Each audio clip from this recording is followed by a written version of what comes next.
kesakitannya itu yang benar-benar kita tahu bahwa dia sangat sakit itu adalah 2 minggu sebelum lebaran ya.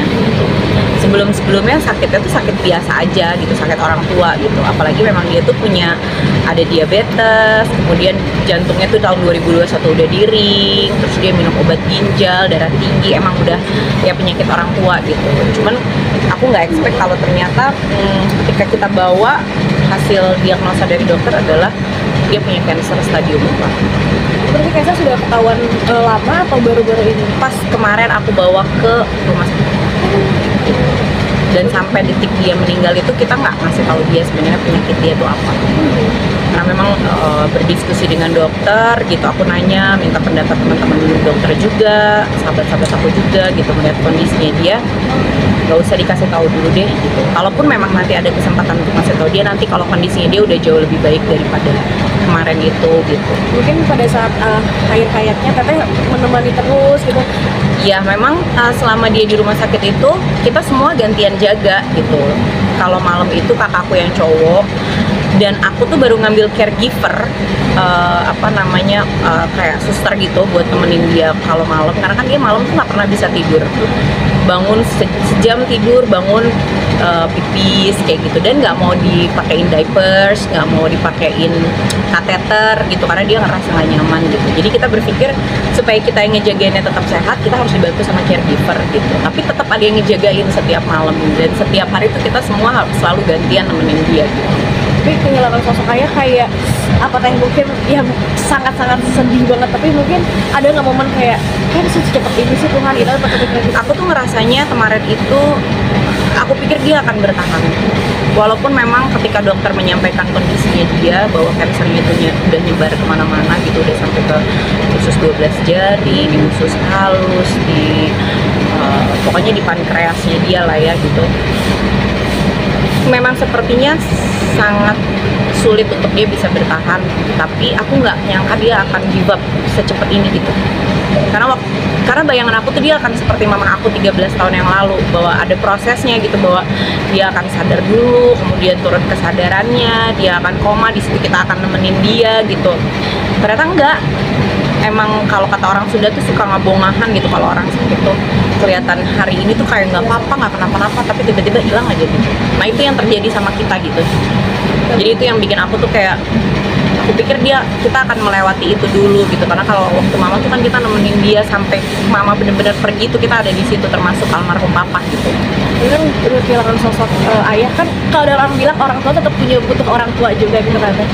Sosok Kakang tuh gimana teh menguatkannya, kayak apa sih teh? Luar biasa banget sih, dari papa sakit tuh semua yang maksudnya yang mensupport aku di rumah tuh Akang gitu, bahkan sampai yang mengusahakan tempat untuk bisa dapat tempat yang enak apa segala macam tuh Akang gitu. Karena kita tuh aku sama kakak-kakakku tuh kalau orang sudah bilang udah tua lah kaya, udah nggak tahu mesti gimana gitu. Jadi kita butuh orang yang bisa berpikir jernih, ini kita mesti ngambil langkah apa nih. Biasanya orang yang kita tanya Akang gitu. Malah papaku meninggal Sabtu dini hari, Kamis sore itu papaku tuh sempet cium tangannya Akang untuk ngucapin makasih dan minta maaf gitu. Aku sampai ngapain sih Kak kayak gitu, nggak usah musik gitu. Dia sampai Akang datang cium tangan, terus dia balik cium tangan Akang gitu, makasih ya ayah gitu. Ayah tuh baik banget, ayah tuh orang baik gitu. Jadi aku kayak, terus aku tuh cuman pas dia kayak gitu aku diem aja, aku nggak berkomentar karena aku tuh masih denial bahwa enggak, dia masih bisa kok, dia masih bisa gitu. Tapi ayah tuh di rumah ya bareng sama teteh atau gimana? Papa aku di rumah, jadi 2 tahun terakhir ini yang stay di rumah aku itu ada papa aku sama papanya Akang gitu. Karena memang aku tuh sama Akang berpikir bahwa kalau di rumah kita masih ada orang tua, rumah tuh jadi banyak barokahnya gitu, karena doanya nggak kemana-mana kan, nggak pasti orang tua tuh mendoakan anak-anaknya kan gitu. Jadi tuh dulu malah masih ada mamanya Akang masih ada sekarang, cuman kondisinya sakit jadi pindah ke tempat kakaknya Akang karena kondisi di rumah nggak memungkinkan, semua kamar kan adanya di atas, mamanya Akang nggak bisa stay di atas gitu, setiap hari kan harus dibawa keluar gitu jemuran. Jadi dengan berat hati kita melepaskan mama untuk tinggal sama kakaknya Akang gitu. Jadi cuma ada papa 2 tuh kemarin itu tuh, papanya Akang sama papa aku tuh. Sekarang udah tinggal 1 papanya Akang.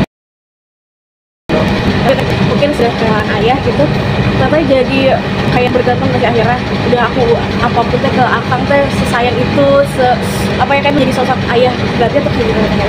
Enggak sih, kalau sosok pengganti sih enggak, karena buat aku namanya ayah nggak ada gantinya ya. Orang tua kita tuh nggak akan ada gantinya. Kalau kakak tuh tanggung jawabnya kakak tuh pasti beda lagi, tanggung jawab sebagai seorang suami ke istrinya, tanggung jawab seorang pasangan gitu. Dan selama ini pun memang aku bergantung sama dia. Maksudnya aku ketika aku sudah menikah memang juga sudah menyerahkan aku sepenuhnya. Makanya saking dia percayanya sama Akang, dia tuh nggak pernah ngasih wejangan sama aku. Jadi kok ditanya papanya pernah ngasih pesan-pesan apa, enggak sih. Selama 13 tahun kita nikah tuh papa aku tuh nggak pernah ngasih nasihat gitu-gitu. Cuman paling ngingetin kayak hal-hal kecil. Misalnya kalau aku pamit, dia cuma ngingetin, Pak aku berangkat ya, aku cium tangan saya gini, dia baca ayat kursi ya bu, cuman gitu-gitu aja. Terus kalau duduk di meja makan tuh nggak ada wejangan-wejangan orang tua, karena dia ngerasa mungkin aku sudah dapat orang yang tepat gitu. Dia ngelihat dengan mata kepalanya dia bahwa aku tuh udah mendapatkan pasangan yang baik gitu. Jadi terakhir teh ada apa pesan terakhir apa atau ada ngomongan yang sampai sekarang ya udah aku teh lakuin di habis ini? Itu aja. Dia sehari setelah dia operasi itu tiba-tiba dia bilang, dia menekankan lagi bahwa dia tuh pengen dikubur dekat mama aku. Jadi dulu tuh 13 tahun yang lalu waktu kita makamin mama itu, kuburan mama masih basah aja dia udah bilang, papa mau deket mama ya. Padahal keluarganya dia tuh kakak-kakaknya papa, terus kemudian orang tuanya tuh adanya di Rawamangun makamnya, tapi dia maunya di Menteng Pulo. Nah sehari setelah dia operasi malam 2:30 baru selesai, paginya ke rumah sakit, terus dia tiba-tiba bilang, bu nanti Ato mau dimakaminnya di depannya mama ya, satuin aja sama kakek tuh jadi mertuanya dia, jadi bapaknya mama aku. Terus aku kayak, iya udah nanti aja lah gitu. Aku tuh selalu denial gitu. Bahkan tuh aku menahan diri aku untuk minta maaf, karena aku tuh inget 13 tahun lalu yang aku minta maaf sama mama aku pergi. Jadi aku nggak mau minta maaf dulu gitu. Aku nahan supaya dia jangan pergi dulu lah. Kita semua lah anak-anaknya gitu. Ya maksudnya minta maaf tuh bukan yang minta maaf dengan nyiringin gitu. Kalau mama aku kita talkinin bareng-bareng rame-rame gitu.